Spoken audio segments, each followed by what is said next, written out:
What up, ladies and gentlemen? Roxy messaged us this morning going, you think a Clayface trailer is going to drop? And then a minute later, I'm like, it just dropped. And now it's here. We're a couple hours late to it, but I'm excited to be here with the DC girly. Roxy, are you excited for this movie? I'm a future teller. I knew it was today. And yeah, I'm beyond excited for this movie. It's got interesting conversation around it right now. So this trailer holds a lot of weight. Oh, What about yeah. you? I'm very excited. Flanagan's a co-writer, co-producer on this. A horror version of Clayface. This is totally my cup of tea. My sensibilities already. I think I've already sold myself that I like this movie. It's a total bias. Let's watch a biased trailer reaction.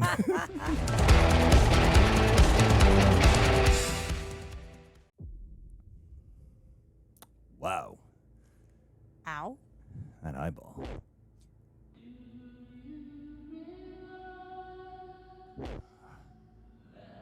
He's at a premiere. Hollywood backstory.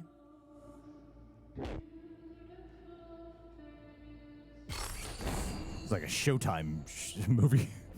Holy crap. Whoa, what was that? Yeah, it's giving A24 vibes.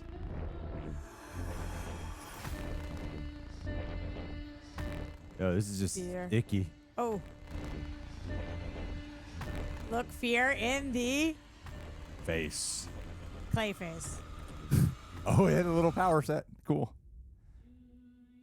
It's a little hand. Whoa, that was fucking trippy. Good effect on that. Oh, wow. That looks so good, that effect. Okay, so this is a teaser. Yeah. Oh, thank God they moved it right before. I get so annoyed when something that clearly feels like it could be Halloween adjacent does not get released on Halloween. I'm glad that Yeah, I we're sitting hear with you. confidence on that. I hear you on that. Can we run it back? Sure, to where? The beginning. You want to watch it again? It's only 1 minute. Yeah, I feel like there was a lot of blips of things. All right, cool. Yeah, let's run it back. All right, so as we're looking at this, Yep. So clearly this is him post, like he was in this Hollywood actor phase, and now this is him currently. well, he's at a premiere, so it looks like he actually had a successful thing going for him. Yeah. And I normally associate him as a guy who's like striving to be more. Well, as you know, going to a premiere doesn't mean you're fully succeeding necessarily. That's true. And a lot of clown imagery actually here that I didn't quite pick on before. The melting. So we're actually seeing a world of like, looks like Jokers of Gotham in here that we're also taking a look at as well. Gotham police car. Oh yeah, there's so many things. It's pretty bright for how freaky it is. I'm glad we watched this again because yeah, there was a lot of There's images a lot of that images. I didn't miss Yeah. on the first go around.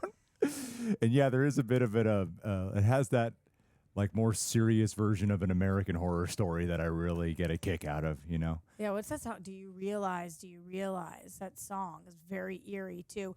This goes in line. They did drop a poster this morning with essentially like an absolute melty face, side angle profile.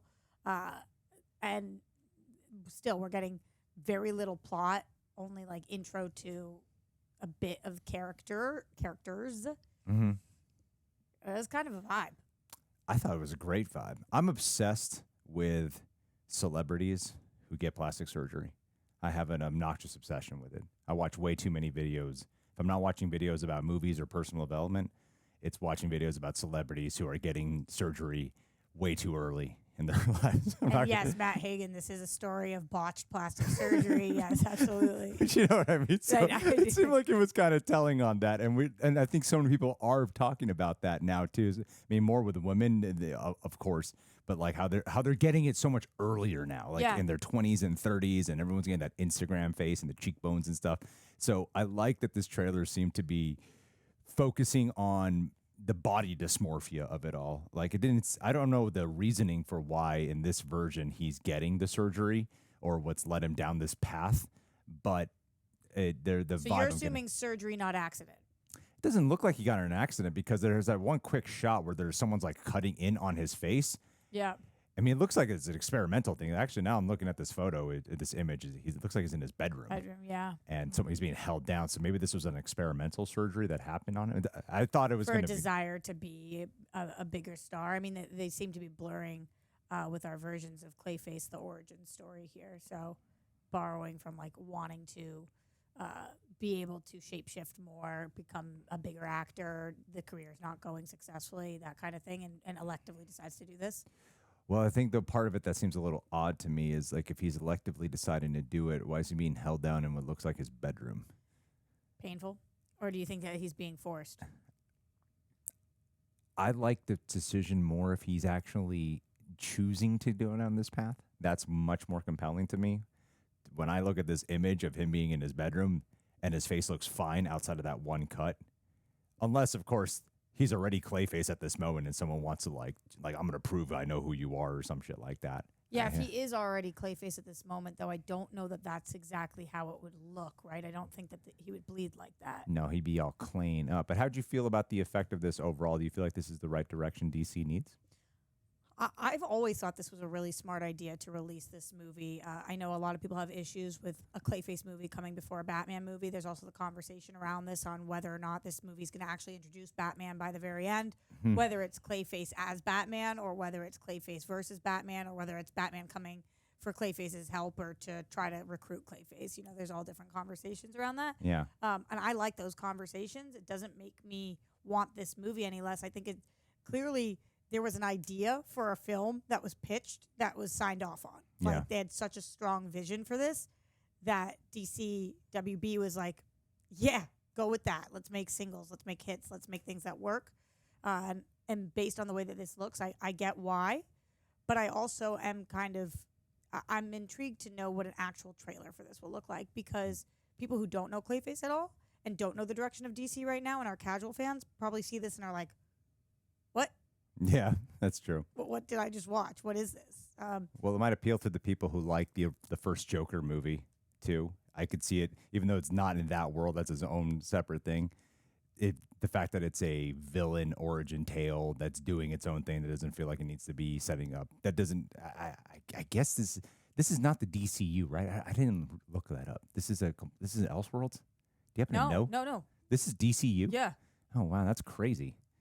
So like the looks that we're getting of Gotham are our first looks of Gotham? I believe so because I believe that's why the conversation around if Batman will be introduced here as our actual Batman. Wow. Okay. And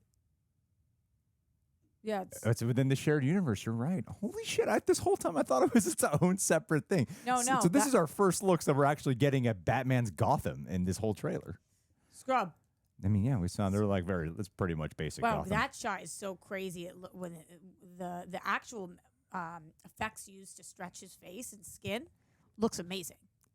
Yeah, I like how body horror it's leaning, and I like how they lean so much on the main image of him just looking off, like that one look in his eye. You could see the trauma and the all the pain right there. Like it's the physical pain and the emotional pain all encompassed in one. That's why the bedroom thing is kind of strange. Like if that is his bedroom, but then he ends up in a hospital room. Yeah, that's true. Maybe I wonder what the order of events is here and seemingly the tub. And the big inspiration for this specific direction, because Clayface from the Batman animated series became the defining Clayface for a lot of people. And that was already a hodgepodge of like 4 different Clayfaces, I believe, that existed. And that became the defining one. And that one was actually, and the director of that episode, I believe it was the director or the writer, said like it's a very, like he has a boyfriend in that. It's very queer coded. So I'm wondering if this direction will actually go down that path as well. That's interesting that anything about this teaser make you think that. Just the fact that I could see this actor being a gay guy. We do see him with a woman holding hands at some point. So I don't know, but that doesn't mean anything. It could mean everything, Roxy. It definitely could. It could mean everything. He could be acting. His eyes, the way that they do his eyes is so absolutely freaky. It's crazy. It looks like he's really fighting against this transformation, and he's just going to have to ultimately accept it. Or that it's just so ungodly painful. Yeah. Well, or he regrets making these decisions. What has been the reception on this so far? Based off what I see on the like ratio, it's very, very positive. That's great because that seemingly was not the kind of reception that they were getting for Supergirl. Yeah, October 23rd is a perfect date for this. You're right. Dudes, this was a great trailer. I'm excited to talk more about it when the official trailer comes out. We'll put it to you guys. What did you think about this trailer? Roxy, thanks for joining and for this. It's going to be a tragic time and a fun time, but probably not fun, just tragic and sad. All right. We'll see you guys soon. Say bye, Roxy. Been molding my face of clay. Yeah.